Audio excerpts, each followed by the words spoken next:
Así es, aquí en el Centro de Convenciones de Lima continuamos nosotros el programa, Fernando, y esta vez tenemos como invitado al economista Diego Macera, director del Instituto Peruano de Economía y miembro del directorio del Banco Central de Reserva. Diego, muchas gracias por acompañarnos, bienvenido. Gracias por la invitación, encantado de estar aquí, María. Estaba leyendo algunas columnas tuyas, opiniones, y hablas de una obsesión que el Perú ha perdido por el crecimiento.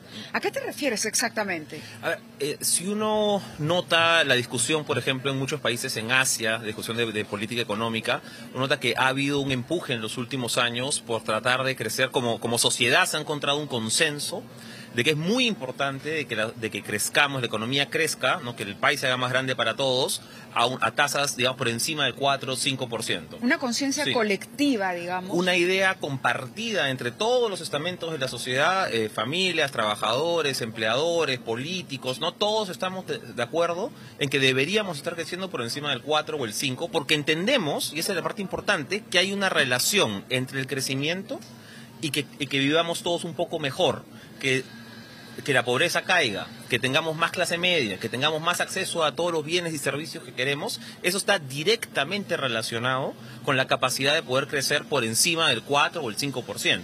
Entonces, en otras sociedades eso ya es parte del entendimiento colectivo, si quieres. De la conversación y de un motivo de pronto de orgullo, es decir, trato de entender la dinámica de objetivo común. Sí, y de nuevo, y muy importante que no sea solamente una discusión, pues, por ejemplo, ¿no? Oye, del CADE, ¿no? En el CADE podemos discutir mucho de eso, ¿no? Y de repente se percibe que, bueno, estos son los empresarios hablando de... la idea es que este tipo de mensaje pueda trascender muchísimo más allá y que sea motivo de discusión en el Congreso, en universidades, ¿no? En gremios, en sindicatos, o sea, todos, mira, yo tiro para mi lado, un poco tú tiras para el otro, pero en general todos estamos de acuerdo en que si no crecemos del 4 para arriba, no vamos a ningún lado. O que la sociedad civil incluso interiorice el concepto y que parte de la conversación sea, oye, pero con este ministro, con este presidente crecíamos a tanto, ¿por qué estamos creciendo menos? Que sea algo que la sociedad pueda incluso reclamarle a quienes son los actores irresponsables de ese crecimiento. Y en el contexto de hoy día, ahí tu reflexión, Mávila, creo que debería ir en el sentido de, con los precios de los minerales que tenemos hoy día, que con el precio del oro por las nubes, ¿no? Encima de los 4.300, 4.400 la onza, ¿no? El precio del cobre por las nubes, ¿no? Quiso rozar los $5 la libra, que son precios récord históricos, ¿no? Es increíble que el Perú esté creciendo solo al 3%. ¿Ya? Y ese creo que es la reflexión que deberíamos estar debatiendo muchísimo más. ¿Por qué estamos creciendo solo 3% cuando el Perú está en el mejor momento, por lo menos de los últimos 75 años, de precios internacionales? Fernando, te escuchamos. Sí, quisiera plantear una pregunta para que sea contestada por señor Diego Macera después de la pausa, y tiene que ver con lo que será el objeto principal de la mesa que va a moderar la calidad de los servicios públicos. Va a conversar con el actual presidente del Senado de Argentina, con el exministro Salardi y con el que dirigió el CADE el año pasado, Fernando Barrios. La pregunta es, ¿por qué tanto malestar respecto de servicios como la salud, como la educación, como la infraestructura y también la justicia? Señor Diego Macera, ¿qué podemos hacer para que el entusiasmo por el crecimiento pase por una mejora en la calidad de los servicios públicos? Nos lo dirá Diego Macera después de una breve pausa. Junto a Mávila Huertas, por mi parte quería preguntarle, ¿cuál es el motivo de la degradación de la calidad de los servicios públicos?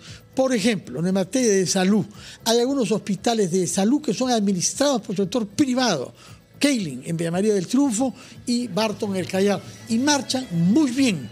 Hay un gran aprecio de los usuarios de esos hospitales a los servicios que reciben. En materia de escolaridad pública, tenemos más de 80 escuelas que son administradas por la Asociación Católica Fe y Alegría, siendo escuelas públicas.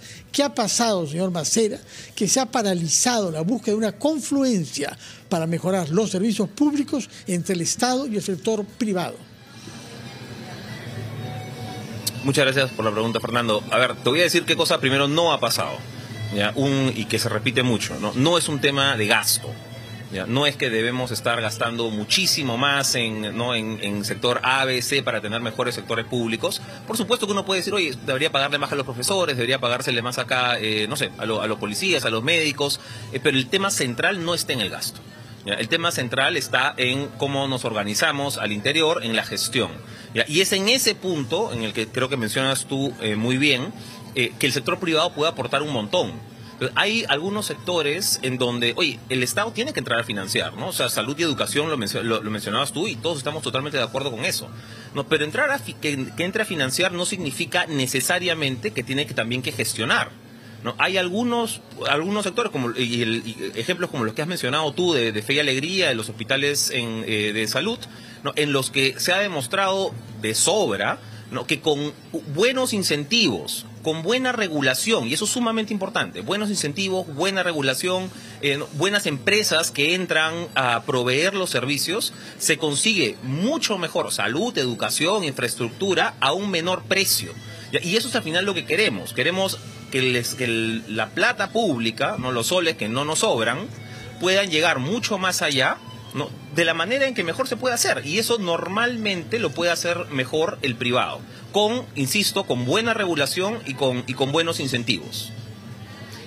De acuerdo. Sí, yo quería aprovechar nuevamente para preguntarle también por el tema del crecimiento y del informe último de las alertas del Consejo Fiscal sobre la responsabilidad del gasto público, ¿no?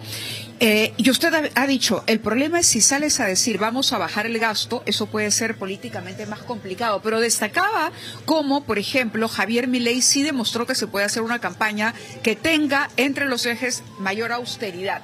De cara al proceso electoral, digamos, ¿qué discurso puede instalarse y cree que puede finalmente contribuir a que haya una conciencia colectiva con respecto al problema en el que nos ha colocado el populismo que se ha venido aplicando en los últimos años? Yo creo que tenemos que empezar por lo último que mencionabas, Mávila, que es esta idea ciudadana, si quieres, ¿no? Y que trascienda no solamente la discusión política de, oye, podemos meternos en un problema fiscal si no prestamos atención, ¿no? Y ha habido mucho impulso de normas que tienen o demasiado gasto o quitan ingresos, y claro, eso no lo vas a ver de repente este año o el siguiente año, el efecto concreto, pero un poco más adelante te puede pasar lo que ya le ha pasado a Colombia, lo que le ha pasado a Panamá, ¿no? Que se meten con problemas fiscales duros. ¿Y cuál es la respuesta? Oye, tienes que bajar servicios públicos, tienes que subir impuestos, el costo de financiamiento es más alto. Entonces hay un tema, ahí creo que tiene que haber conciencia ciudadana de que estos son problemas además que los hemos tenido nosotros antes,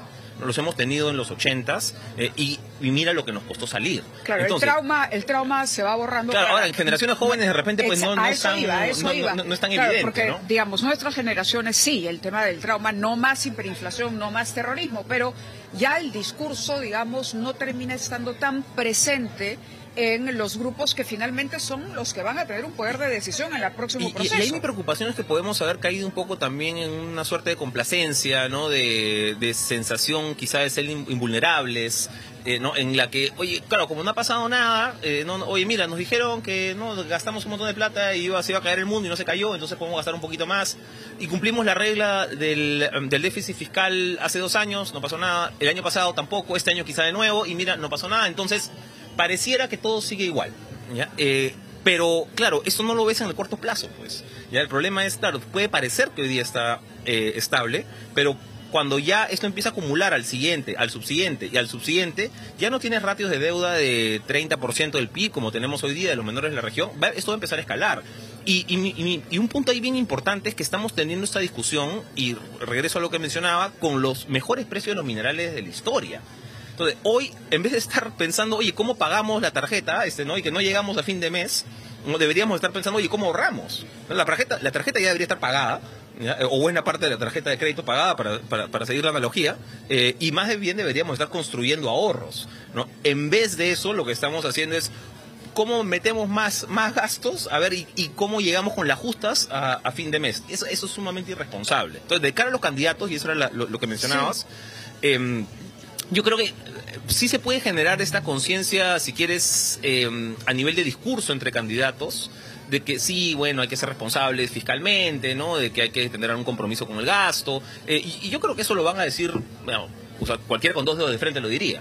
¿Ya? El tema es presionar un poquito más allá y decirme, ok, tú tienes una preocupación con el gasto, tienes una preocupación con la erosión de los ingresos, ¿exactamente qué partidas piensas que deberían reducirse? ¿Ya? ¿Por dónde deberíamos empezar a cortar esa grasa para darle? Mira, no necesariamente para cortar todo el gasto público de hoy día. ¿Ya? Aquí, de nuevo, en el Consejo Fiscal es bien importante enfatizar, el Consejo Fiscal no es que estemos en contra de que los maestros puedan ganar más dinero, o que los jueces, o los policías, o los militares, para nada. O sea, y no es nuestro rol. Lo que decimos es, no se puede hacer todo a la vez, no se puede hacer todo desordenado, no se puede hacer todo de forma, oye, te doy a ti porque tienes más grupo de presión y a ti no te doy, de forma injusta. Entonces, eso no se puede hacer. El rol de ahora de los candidatos va a ser decir, oye, ¿cómo ordenamos la cancha? Exactamente, esta de acá deberíamos cortarla, esta de acá deberíamos subirla, porque de la boca para afuera todos van a decir, sí, me preocupa el déficit fiscal. ¿Ya? Pero luego cuando entras al detalle, claro, ahí empieza... Me preocupa mientras no me toca. Correcto. Bien, Diego, muchísimas gracias por haber estado con nosotros. Te dejamos para que continúes con las actividades Muchas que gracias. corresponden en el programa de CADE. Fernando, nosotros debemos cumplir con la pausa. Son las 9:45.